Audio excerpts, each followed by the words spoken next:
มาทางขับบ้านแล้วเด้อได้เนาะไปแล้วไปแล้วไปแล้ว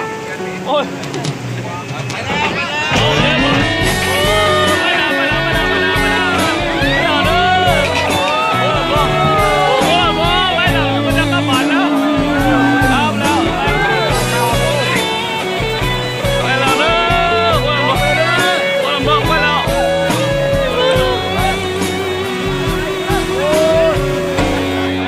แม่น้องบ่มักอายบ่อนใด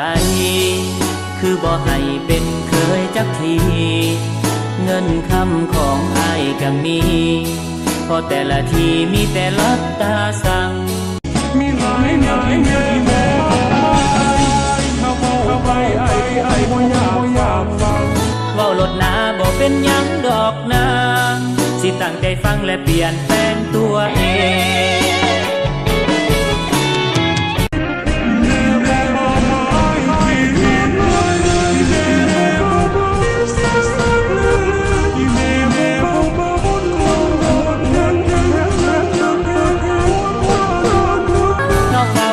นี่ยิ่งดีเปลี่ยนทุกเรื่องที่เศร้าควรเมืองให้แม่น้องภูมิใจ